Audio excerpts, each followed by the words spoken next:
Hi, Jeremy here, Modern Vitality. In today's video, healing mold illness, overcoming the mind, body, spirit fallacy. I'm going to be challenging a sacred cow idea within holistic healing, mind, body, spirit. How many times have you heard somebody say that? Have you said that? How do you want to heal? I want it comprehensive. I want to heal my mind, my body, and my spirit. Great. Well, guess what? We're going to tear this apart today because I have some counterintuitive angles on this. I've seen so many people trying to go through a healing process and they have this idea about mind, body, spirit, and it's a fallacy. It's an illusion.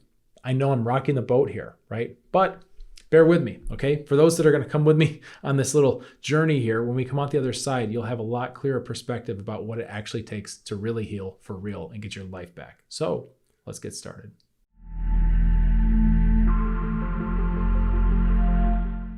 I'd like to share with you a story of a woman who reached out to me for help with a complex chronic health condition years ago. And she asked a lot of questions about the way I worked, the way I approached things, and she'd been through some of my content, but there were still some things that she wasn't clear on, which, by the way, I'm always making new videos and more stuff. So I've answered a lot of the questions. Most of the questions people have are well answered and well handled, especially on my channel here. Also within my members vault, we have our own chat group. I'm answering questions in there, and I've got a lot of videos that are very profound and comprehensive towards the questions people tend to have. But this was years ago. So she was asking me these questions and I'd answered all her questions. And then she asked me, yeah, but how do you treat the spirit? I understand about how you're doing all these things with the body and the health of the body and how to handle pathogens and all the points that I make, right? All the things I'm always talking about, how to get the immune specificity, going through a 4-stage systematic process, right? Which is kind of unique to have a plan where you go immune, digestive, neuroadrenal, blood circulation, 4 stages in order, following the graduation signs that your body gives you. It's a very systematic way to heal, right? It doesn't leave a lot to chance that way. We have it organized in a way that makes sense. It feels right, which is good. So she had an understanding of all that, right? But then she said, how do you help the spirit? How do you help heal the spirit? Okay. So we're going to come back to this question, because the question she asked me, it became a revelation for me, because what I realized was that the frame she had, the assumptions she was making, were automatically limiting her progress. So we're going to come back to this. Okay. And I get it. Where we have to really start is with conventional medicine and people being treated as just a physical machine, right? You go to conventional medicine, and this, honestly, this isn't a slam against doctors. I've got a lot of friends that are doctors. I've got colleagues that are doctors. I train doctors, right? I work with these people. They're wonderful, wonderful humans for the most part. All the ones I meet they have huge hearts, right? They're very well-intentioned. They're smart. They're caring people. Usually doctors, especially like Western MD type doctors, right? They're more stuck in a system, in a paradigm that doesn't allow them to practice medicine oftentimes the way they would like to, or the way that, could best benefit the patient, right? It's a system problem. It's not necessarily a doctor problem. So when I talk about doctors and the shortcomings, I'm really not picking on doctors, because they're stuck in a system. They don't have a lot of choice and free will, unfortunately, right? So when you go to the doctor, typically they'll have this kind of reductionist lens that they have to put on you, and people start to feel like they're getting treated dehumanized, right? They're getting treated like a machine. And this is one of the pitfalls with that type of medicine, because we have so many chances to actually help someone heal, but we miss those chances because we're just reducing them to mechanical, right? Ignoring the spirit, ignoring the actual human in front of you. And this is the problem that most patients have, especially with complex chronic health conditions, is that they've been kind of jostled through this system, this health system, right? This medical system. And all along the way, there's been no real humanity to it, which I get. I understand. I understand being frustrated with that. I understand being disappointed with that. I'm disappointed with that too. But this is our baseline. This is where we're coming from. And when people talk about mind, body, spirit, when they feel the need to say those things, what they're expressing is automatically in contrast to the conventional, meaning just body, right? So when somebody says, I want to heal, they need to explain that they want to go beyond the physical. I want to heal my whole person, my mind, my body, and my spirit. Okay, which is great. I'm on board with that. I'm not going to argue with that. Not that part, right? I think it's good. And we have to understand what we're comparing it to, right? We're comparing it to just physical medicine, just reductionist, mechanical, industrial medicine. So we have to differentiate. We have to say something like, I need to go beyond that, right? I want holistic healing. Very, very important. And I get it.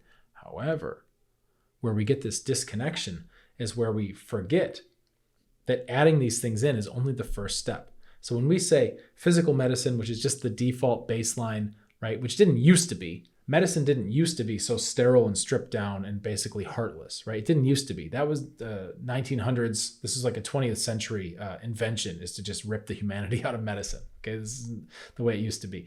The real way it used to be was very holistic. That's just how it was. You look at culture after culture after culture, there was always components of mind, body, spirit. Always. It was built in. It was default. You didn't have to say it, right? You didn't have to ask your physician, how are you going to help my spirit? Because it wasn't even a conversation you had to have, because it was understood and implied that that was part of the deal, right? So this is a relatively recent stripping of mind and spirit that we now have, but that's the baseline people are coming in with.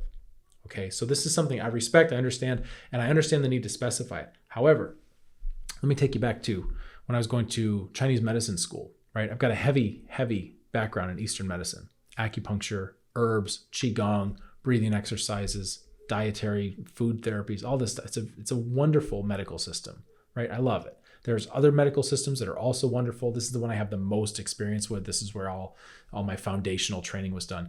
And one of the things I noticed when I was in Chinese medicine school is that we had the pendulum swinging both ways, right? So from the Western medicine kind of conventional background, there's almost no recognition of the humanity, right? It's all physical. And then you would get the pendulum swing, and there were a lot of these people that were very, very idealistic that I encountered in school. And they're not just students, right? This is part of the field in general. And it's not just Eastern medicine. It's a lot of holistic medicine, including functional medicine, naturopaths.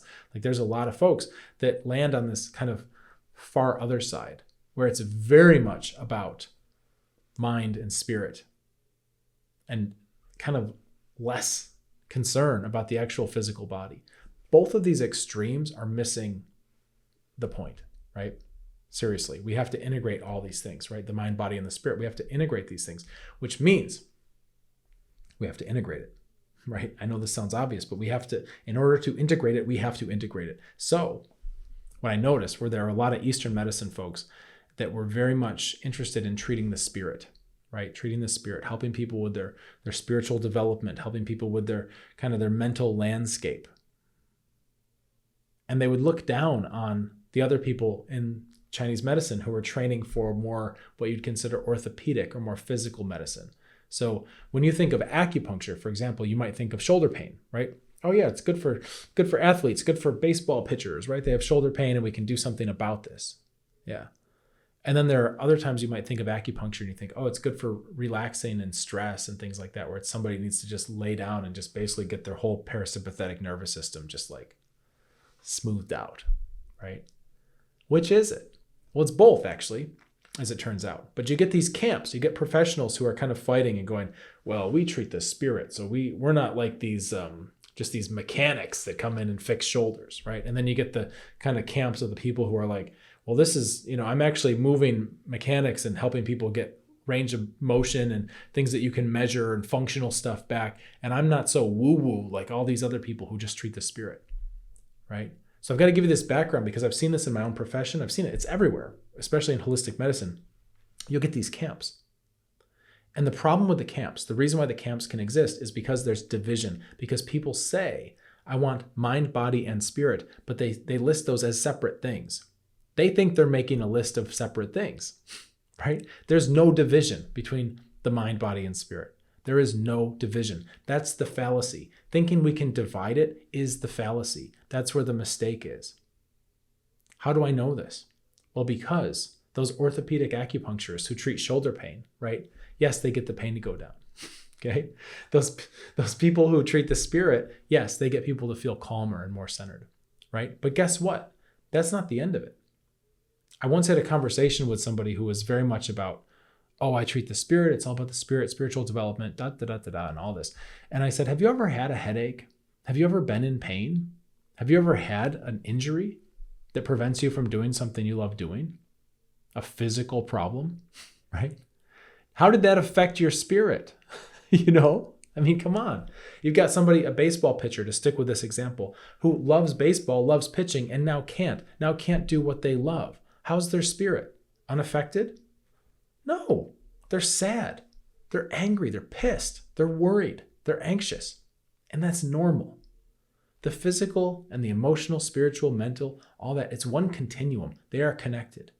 If you find somebody who has a serious injury that stops them from doing anything that they love doing, and they're not affected by that, they're either lying to you, lying to themselves, or they've got a bigger problem, that there's a disconnection there. These things are the same. The mind, body, and spirit are the same. This is so important to understand. When you look at something like a physical pain, a physical problem, our existence is not compartmentalized. So when this woman was asking me for help, okay, I understand the stages, I understand the process, but how do you treat the spirit? We have to correct that automatically, immediately for her.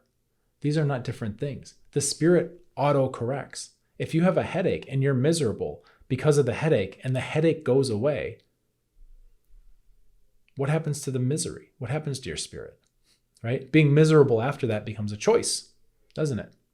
And there's a whole other level of accountability that we have in terms of treating the spirit then, because if we can take away the physical pain and the physical prods that are causing spiritual ripples and spiritual pain, then shouldn't we start to feel happy again, right? And if we don't, what's going on there? Maybe there's some more things we have to explore. So we have leverage in both areas.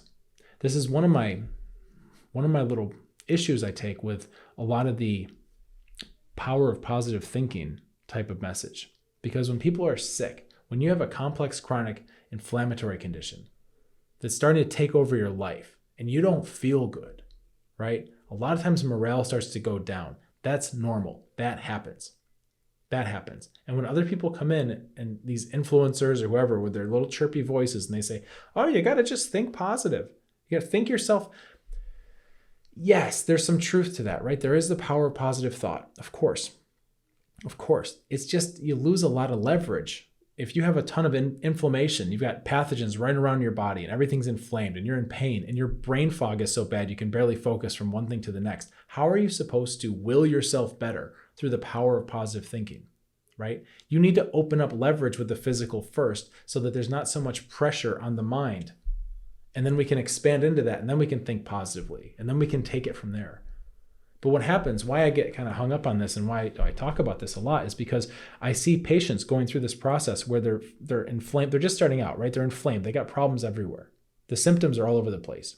The brain fog, fatigue, exhaustion, weird pains, trouble sleeping, stressed out, neurologically overwhelmed, digestive issues, libido is toast. All this stuff is just eating into every facet of life and creating vicious cycle, right?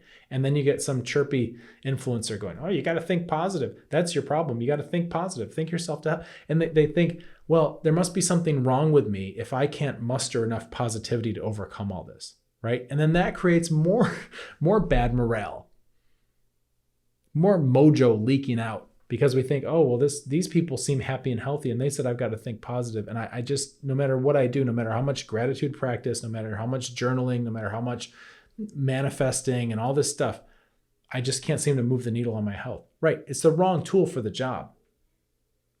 You got to start with a more physical process first. And then you open some of that up. You get a little healthier inside. And guess what? Now you got more bandwidth and energy for your brain. And now you can actually create positive thoughts that have some muscle behind them.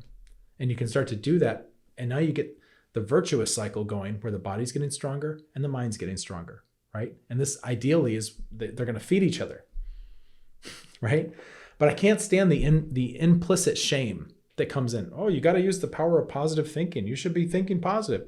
Who are you? You don't know, right? You don't know. And I've seen so many people that they're not negative people. They're not bringing it on themselves, right? It's just very hard to muster that positivity. It's very difficult when you really don't feel good. It's really hard.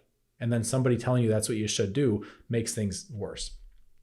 So when we look at mind, body, spirit, right? I want to heal my mind, my body, my spirit.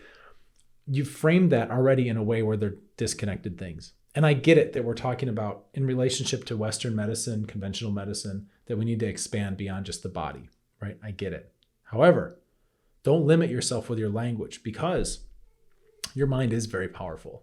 And the more you look at those as three separate things, the more you're going to see them as three separate things, when in reality, it's a continuum of experience. We have to understand this. If you're healing and you're looking at something going, yeah, but that's only physical, right? Well, guess what? When the pain goes away, doesn't your spirit feel better? Right? I mean, they are connected. We don't need to make this esoteric and difficult. We can just look at it as a normal thing. This is a normal, natural process. This is very straightforward. This is the kind of thing where you should have a practical understanding of the interconnections between your body and your mind and your spirit. It's one thing. When you make yourself stronger, whether you started in a physical way, a mental way, whatever, your whole self, your whole organism, your whole system gets stronger, including your body, mind, and spirit. So I would encourage you to see this not as three separate things, right? And I get it. Sometimes we start there and we think, okay, well, I want, spiritual healing, all that. A lot of it's a construct. It's a marketing construct. We heal your mind, body, and spirit. It's just a way to stand out in the market. Don't copy that, and don't internalize what health practitioners or the holistic kind of wellness regime thinks is important, because they're automatically delineating it as three separate things, when in reality, you're going to heal by integrating them. I've spoken in other videos about what happens spiritually. There's 4 distinct stages of spiritual development that happen incidentally as you go through the stages. As you heal your immune system, your boundaries get better. Who would have thought? As you heal your digestive system, you feel more centered and your sense of self becomes stronger. Interesting. As you heal your neuroadrenals, you start to change your relationship with the past. And it's not so heavy, right? Cutting some of these chains. It just happens. You can nudge it along, which we do. We work on that, nudging it along consciously, going, okay, well, you're in stage 3 now. It's time to start re-looking at the past, right? Because you've already got good boundaries. Your center is strong. So now you can handle that, right? But even without prompts, it'll happen on its own. It'll happen spontaneously. You don't have to plant a seed in the ground and you're trying to grow a flower. You don't have to come over and pull it up every single day and then crank open the petals of the flower to get it to show itself, right? You do it right, it happens on its own. By the way, the 4th stage, blood circulation, is then when people tend to start to have a stronger sense about confidence towards the future. A lot of times with complex chronic health conditions, you have such a hard time projecting out into the future because today is so uncertain, right? So I can't make plans. I can't commit to that. I don't know how I'm going to feel. And all of a sudden we get the confidence coming up because things are feeling better. And then people say, yeah, I've got a future now. I've planned a trip. I'm going to New Zealand for a dream trip.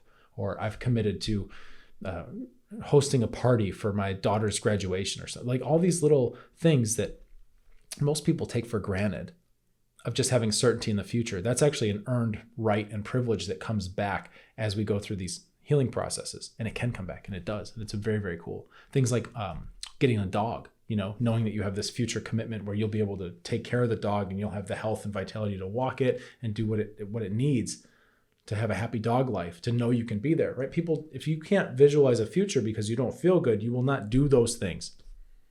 So this is the kind of stuff that happens spontaneously when you go through the right kind of process.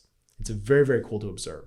If you're struggling with a complex chronic health condition, you don't have to do it alone. You can be observing this type of growth within our group. You can see other people who are working the program, going through the stages. They're all international, right? From all over the planet. Lovely people, very positive. It's a vibrant community, super supportive. In fact, it's called Modern Vitality Solutions and Support, right? We've got both. We've got solutions, we've got support. It's a great place to be. It's a chat group, right? It's off of big tech. We're not on Facebook or any of that stuff. We've got our own private group where we can have conversations. I can say whatever I need to say unfiltered without fear of censorship and the internet gods coming to deplatform me. It's wonderful. It's a liberating place to be. I would encourage you to join. It's free. There's an application in the description below this video. I keep a link there. And once I see your application, if you look like a good fit for the group, I'll get you in as soon as I can. We keep the group small. There can be a bit of a wait. You might be in on the next monthly cohort, maybe 2 months. I don't know. It depends how many people are in, but I keep it cozy so that I know who I'm talking to. And when you're in there and you've joined and you're asking me questions and I can answer you specifically because I know who you are, because it's a relatively small group, you can ask me anything you want. I've got a vault full of interactive videos that'll help you really put together the pieces on your health and figure out what your next steps are. There's nothing like this. So it's free. I would encourage you to join. And in the meantime, you might consider subscribing to this channel, liking this video. It's good for your mind, body, and your spirit. Oh, wait, that's just one thing. It's good for you, right? You, the human, having a human experience, right? It's a holistic thing. We don't have to separate all this stuff. All right, I hope this helps you. Let's get you feeling better. Cheers.